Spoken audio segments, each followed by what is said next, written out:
I didn't plan on becoming the guy who hires a backhoe to tear down a fence. But here we are, because one random Thursday morning, I stood in my own backyard, coffee still warm in my hand, watching a machine rip out a fence post like it owed me money, and 3 houses down, the HOA president just stood there, arms crossed, jaw tight, like he was trying to convince himself this wasn't really happening. And the wild part? None of this had to happen, not if they had just asked. Not if they had just respected a line that had been legally defined for years. But no, they decided to test me instead, and that's where things got expensive. So let me rewind a bit. I bought my house back in 2019, small neighborhood called Cedar Ridge Commons. Quiet, predictable, the kind of place where nothing really happens except the occasional passive-aggressive email about trash bins being left out too long. You know the type. The HOA?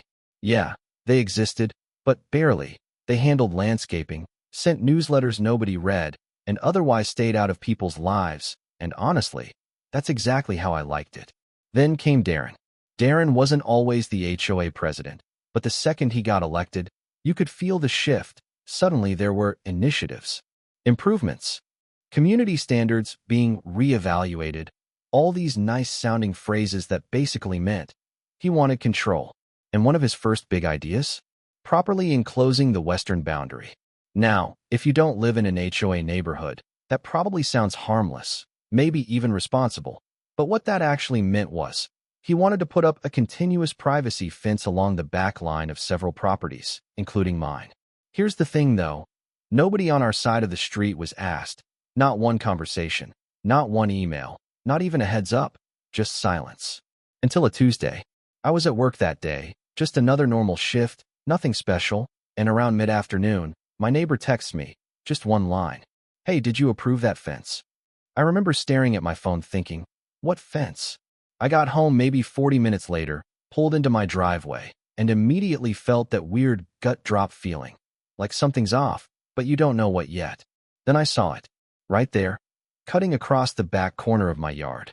A brand new, 6-foot-tall privacy fence. And not just along the edge, no. This thing was inside my yard. Like, visibly, undeniably wrong.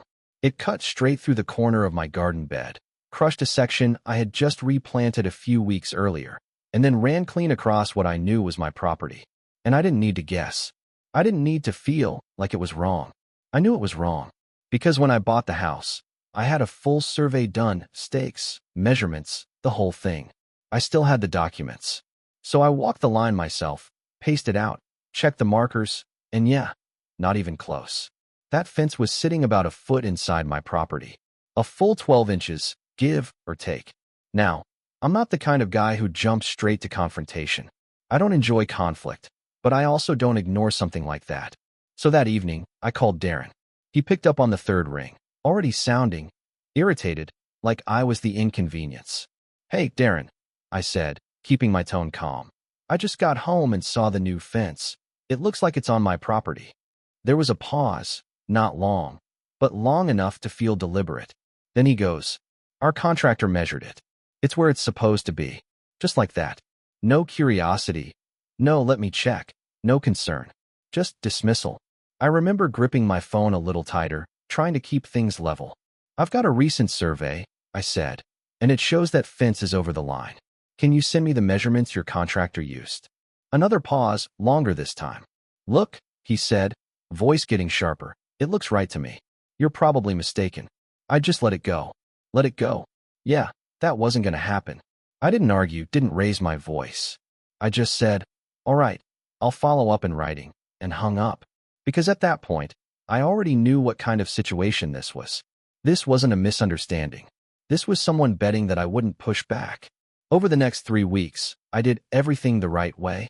I sent 2 formal written requests to the HOA board, polite, clear, documented, asking them to verify the boundary with an independent survey before taking any further action. No threats, no attitude, just facts. And both times, nothing. No reply, no acknowledgement, just silence. Which, if you've ever dealt with people like this, you know exactly what that means. They weren't ignoring me by accident. They were ignoring me on purpose. Hoping I'd get tired. Hoping I'd drop it. And honestly, that strategy probably works most of the time. But here's where they miscalculated. I don't mind being patient, but I don't forget. And I definitely don't give up ground that's legally mine. So after that second ignored request, I made a decision. If they weren't going to verify the boundary, I would. And I wasn't going to rely on old paperwork. I hired a licensed surveyor, independent, certified, the kind of guy whose reports actually hold up in court. A few days later, he came out, set up his equipment, ran his measurements, calm, methodical, no drama. And when he finished, he walked over to me, tapped one of the stakes he had just placed, and said, "Yeah, your fence line? It's about 14 inches over. Runs the whole length. 14 inches. Not a rounding error, not close enough. 14 inches of my land, taken without permission." And in that moment, everything shifted. Because now it wasn't just a disagreement. Now it was documented. Now it was undeniable. And more importantly, now it was actionable.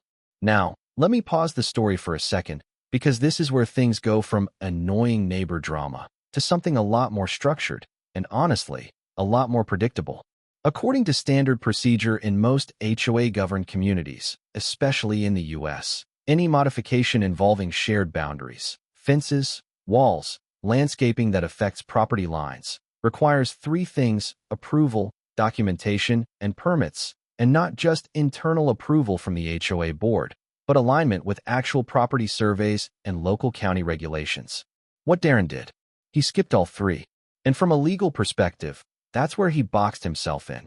Because once a structure crosses into privately owned land without consent, it's no longer a community improvement. It becomes an encroachment, and encroachment isn't a gray area, it's a liability. Now here's the part people don't talk about enough. This is a psychological trap. HOA boards, especially when led by someone who's newly in power, often rely on perceived authority rather than actual authority. They assume most homeowners won't challenge them, won't pull surveys, won't hire professionals, won't escalate. And most of the time, they're right. Because people don't want conflict, they don't want legal fees, they don't want tension with neighbors. So when Darren told me to just let it go, that wasn't advice. That was a test. He was betting that I'd value peace over principle. And the moment I didn't respond emotionally, didn't argue, just documented everything and moved forward step by step, that's when the dynamic flipped. Because now, it wasn't about opinion anymore. It was about proof. Once I had that survey report in my hands, everything got very simple, not easy, but simple, because now there was no more guessing, no more debating, no more "it looks right to me," just numbers, coordinates, and a very clear line that had been crossed literally. So I did what Darren never expected me to do. I went official with it. I filed the survey with the county, documented the encroachment, and sent the HOA a formal notice. Not emotional, not aggressive, just direct, stating that the fence had been built without a permit, installed on private property, and needed to be corrected. And I gave them a window, 21 days. That number wasn't random. It's a reasonable period, enough time for them to respond, verify, fix the issue without escalation. Basically, it was me giving them one last off-ramp, a chance to handle it quietly, a chance to avoid what was coming next. And for a brief moment, I actually thought they might take it. Day 1, nothing. Day 5, still nothing. Day 10, silence. And by the time we hit day 21, yeah, you can probably guess. Nothing. Not even a "we're looking in" to it. Just complete, deliberate silence. And that told me everything I needed to know. They weren't going to fix it. They were hoping I'd blink first. So the morning after that deadline passed, I made the next call. An attorney. Now, I know a lot of people hesitate at this step. It feels like escalation, like you're taking it too far. But here's the reality. Once someone ignores documented evidence and a reasonable deadline, you're not escalating. You're responding. My attorney reviewed everything. The survey, the emails, the lack of response. And within a few days, we filed for a court order authorizing removal of the encroaching structure. And because the evidence was clean, timeline documented, no ambiguity, the court approved it. Just like that. No drama, no drawn-out battle, just approval. And that's when things got real. I scheduled a contractor, small crew, compact excavator, nothing crazy, but more than enough to do the job. Thursday morning, 9:00 a.m. I remember standing in my driveway again, same spot where I first saw that fence, except this time, I knew exactly how this was going to end. The crew showed up right on time, unloaded the machine, did a quick walkthrough with me, professional, efficient, no wasted motion. And then, that engine started. There's something about the sound of heavy equipment early in the morning. It cuts through everything. Quiet neighborhood, birds, distant traffic. All of it just fades behind that low mechanical growl. And within maybe 2 minutes, Darren appeared. Of course he did. He stepped out of his driveway, 3 houses down, walked halfway across his lawn, and just stopped. Arms crossed, shoulders tight. Didn't say a word. Didn't need to. You could see it on his face, that mix of disbelief and anger, like the script in his head had suddenly changed and nobody told him. I gave him a quick nod, nothing dramatic, just acknowledgement. He didn't nod back.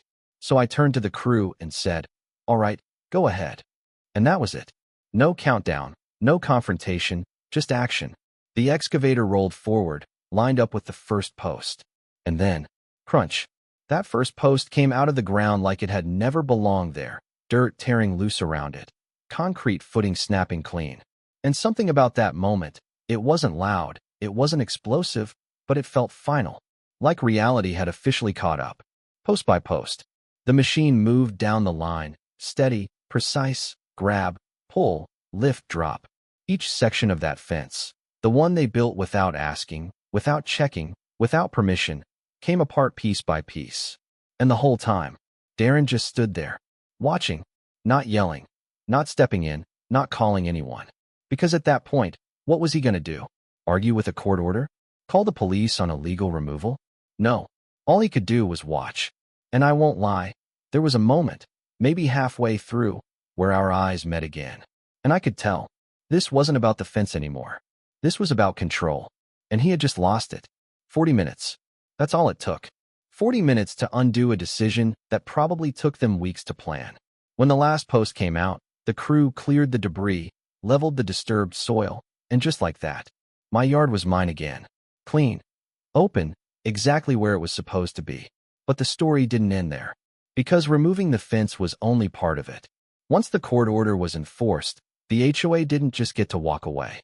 They were required to fix everything properly this time, which meant a full resurvey of the entire western boundary at their expense.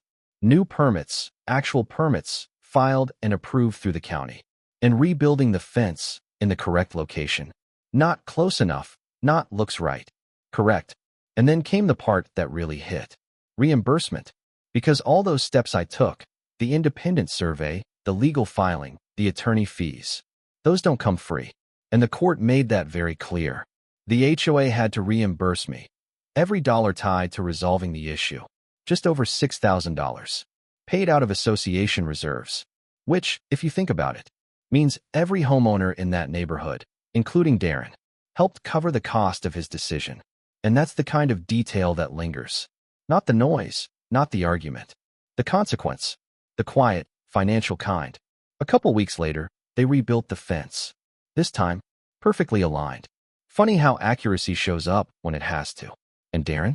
He still lives there. Same house, same driveway. We've crossed paths a few times since. No words. Not even a nod. Just that same tight expression. Like he's still trying to process how something so small, a foot of land, turned into something he couldn't control. So yeah, that's how a 1-foot mistake turned into a $6,000 lesson. And honestly, the money wasn't even the most important part. It was what sat underneath all of it. The assumptions, the silence, the way people test boundaries, not just physical ones, but personal ones too. Because here's the thing, situations like this, they're never really about the fence. They're about what someone thinks they can get away with. The lesson here is boundaries only exist if you're willing to defend them. And I don't just mean property lines. I mean standards, expectations, respect, all the invisible stuff that people quietly push against to see how far they can go. And look, I get it, most people don't want to escalate. They don't want to deal with paperwork, attorneys, awkward tension with neighbors. They'd rather just adjust, compromise, let things slide. But that's exactly why this kind of thing keeps happening. Because when nobody pushes back, the line keeps moving. First it's a few inches, then it's a policy, then it's a decision made without you. And suddenly you're living in a space where you don't actually have a say anymore. Now, let me be clear, I didn't jump straight to legal action. I gave them time. I documented everything. I followed the process step by step. And that part matters. Because from a legal perspective, the strength of your position isn't just about being right. It's about being able to prove that you handled things reasonably, that you gave the other side a chance to fix it, that you didn't act out of impulse. And once you've done that, that's when your options open up. But there's also a human side to this. This is a psychological trap a lot of people fall into. The idea that keeping the peace is always the better choice, that avoiding conflict somehow makes things easier. And in the short term, sure it does. But long term, it creates a pattern. Because people like Darren, and again, this isn't personal, this is behavioral. They operate on perceived limits. They push until they meet resistance, and if they don't meet any, they keep going. So when he told me to just let it go, that wasn't a suggestion. That was him testing where my line was. And the moment I didn't react emotionally, didn't argue, just calmly moved forward with facts, documentation, and process. That's when everything shifted. Because confidence without authority collapses the second it's challenged properly. And that's something a lot of people underestimate. You don't have to be loud. You don't have to be aggressive. You just have to be consistent. Now, if you're dealing with an HOA, or honestly, any structured organization, there's something else you should understand. According to standard procedure, most of these systems rely heavily on compliance through habit, not enforcement, meaning they expect people to follow rules because it's easier than questioning them. So when someone actually does question them, with documentation, with clarity, with patience, it disrupts that entire dynamic. And that's exactly what happened here. This wasn't about me winning. It was about the system being forced to correct itself. And that correction came with a cost. Financial, reputational, and yeah, probably a little personal too. Because think about it. That $6,000 didn't come out of thin air. It came from the HOA reserves, which means the entire community felt it. All because one person made a decision without checking the facts. And that's the ripple effect people don't always consider. So if there's anything to take from this, it's this. Document everything. Stay calm. Follow the process. And don't let someone else's confidence make you question your own reality. Because it looks right to me isn't a measurement. And just let it go isn't a solution. It's a strategy. One that only works if you agree to it. So now I'm curious. If you were in that situation, would you have waited the full 21 days? Or would you have called the attorney the moment they ignored you the first time?